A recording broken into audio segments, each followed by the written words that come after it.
በ2025 የዓለማችን ለኑሮ ምቹ የሆነችው ከተማ በ48 ደቂቃ ውስጥ 40 ሚሊዮን ፓውንድ የወጣበት የዓለም ውዱ ተጫዋች። በ108 ዓመታቸው ፀጉር የሚያስተካክሉት አዛውንት በ8 ኔዘርላንዳውያን ኢንጂነሮች ዲዛይን ተደርጎ የተሰራው የዓለማችን ረጅሙ የሚነዳ ብስክሌት። በ2025 የዓለማችን ለኑሮ ምቹ የሆነችው ከተማ ዘ ኢኮኖሚስት በዓመታዊ የከተሞች ይፋዊ ዝርዝር ውስጥ የዴንማርኳ ኮፐንሃገን በዓለም ላይ ለኑሮ ምቹ ከሆኑት ከተሞች መካከል ቀዳሚውን ስፍራ ሰጥቷታል። የዴንማርክ ዋና ከተማ መዲና የሆነችው ኮፐንሃገን አረንጓዴ ምድር ከዘመናዊ ቴክኖሎጂዎች ጋር ተስማምተው በጋራ የደመቁበት ያለፈውን የአሁኑን እንዲሁም የወደፊቱን የከተማ ባህሪ በአንድነት የምታንጸባርቅ ልዩ ከተማ ናት ተብሏል። ይህች ከተማ በዓለም ዙሪያ ከሚገኙ 173 ከተሞች መካከል በጤና አጠባበቅ፣ በትምህርት፣ በሰላም፣ በመሰረተ ልማት እንዲሁም የአካባቢ ጥበቃ መስፈርቶችን በማሟላት የመጀመሪያ ደረጃን ማግኘቷ ነው የተገለጸው። ከኮፐንሃገን በመቀጠል ሌሎች 10 ሀገራት በዝርዝር የደረጃ ምድብ የተሰጣቸው ሲሆን የኦስትሪያ ዋና ከተማ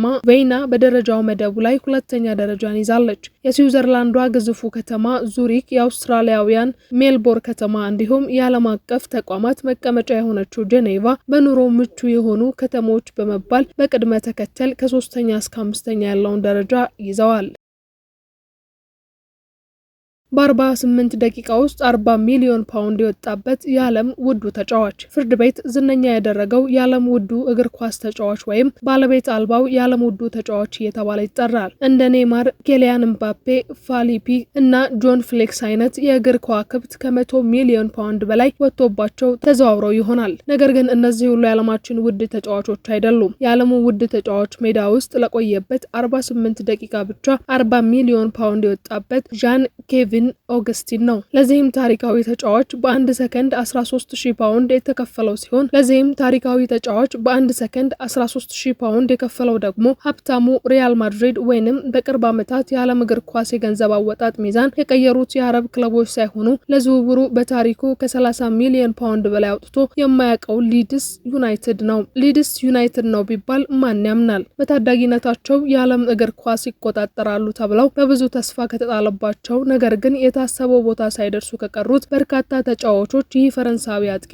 አንደኛው ነው። ከፒኤስጂ አካዳሚ የተገኘው ዣን ኬቪን ኦገስቲን ዝላታን ኢብራሂሞቪች ጨምሮ ብዙ የአጥቂ አማራጮች ያለው ቡድን ውስጥ በሚፈለገው ልክ የመሰለፍ ዕድል በማጣቱ በ13 ሚሊዮን ፓውንድ አርቢ ላይፕዚግ ላይ ተቀላቀለ።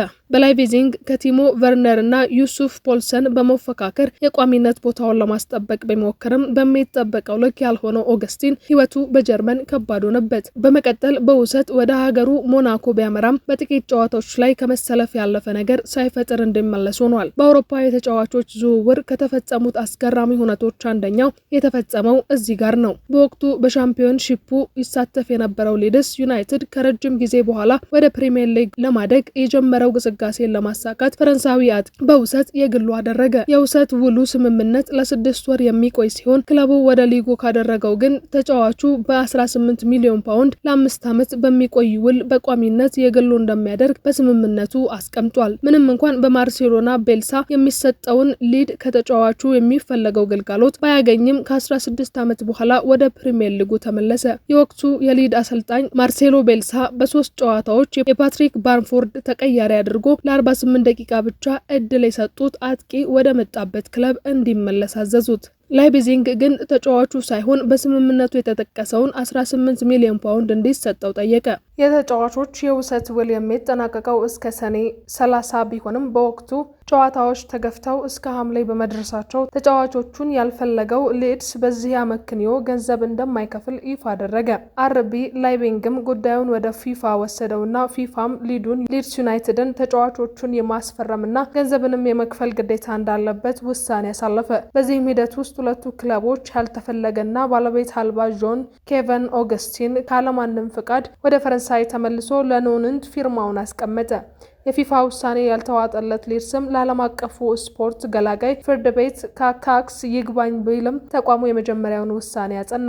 ሊድ በመጠነኛ ድርድር አርቢ ላይፕዚግም 2.5 ሚሊዮን ፓውንድ እንዲቀነስለት አድርጎ 15.5 ሚሊዮን ፓውንድ ከፈለው። ነገሩ በዚህ አላበቃም። የፊፋን ውሳኔ የሰማው ኦገስቲን አጋጣሚውን ተጠቅሞ በሊድስ ላይ ሌላ ክስ መሰረተ። የእነሱ ተጫዋቾች መሆኔን ካመኑ ደሞዜ ሊሰጡኝ ይገባል በማለት አቤቱታውን አቀረበ። ፊፋም ተጫዋቾቹ የጠየቀውን የ5 ዓመት ደሞዙን 24.5 ሚሊዮን ፓውንድ እንዲከፍለው ወሰነለት። አንዱን የፍርድ ሂደት ተወጣው ሲል ሌላ የከበደ ጉዳይ የተተካለት ሊድስም የዩናይትድ ጉዳዩን ይግባኝ ቢልም የተለየ ውሳኔ ማግኘት አልቻለም። ሊድስ የዩናይትድ 90 ደቂቃ እንኳን ላገላገለውና አንዳች ነገር ላፈነገጠ ተጫዋች በሳምንት 93,000 ፓውንድ የፊርማ 2.5 ሚሊዮን ፓውንድ ጉርሻ እንዲከፍለው የተደረገ አጥቂ ጆን ኬቨን ኦገስቲን ይህ ታሪክ ተመዝግቦለታል። 28 ዓመቱ ላይ የደረሰው ይህ አጥቂ በአሁኑ ሰዓት ለፖላንድ ክለብ ሞተር ሊበን እየተጫወተም ይገኛል።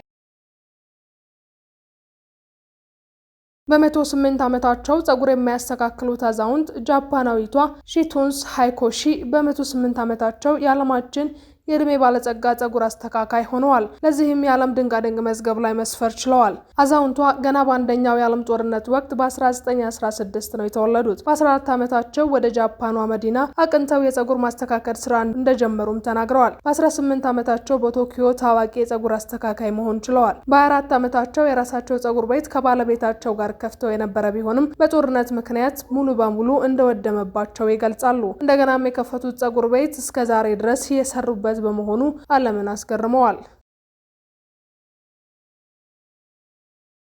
በ8 ኔዘርላንዳውያን ኢንጂነሮች ዲዛይን ተደርጎ የተሰራው የዓለማችን ረጅሙ የሚነዳ ብስክሌት በርዝመቱ የዓለማችን ክብረ ወሰን ባለቤት መሆን ችሏል። 55.16 ሜትር የሚረዝመው ብስክሌቱ የአራት ባለፎቅ ባሶች ጋር እኩል ርዝመት ያለው ሲሆን የዓለማችን ረጅሙ ብስክሌት የሚል ክብረ ወሰን መቀዳጀት መቻሉ ነው የተነገረው።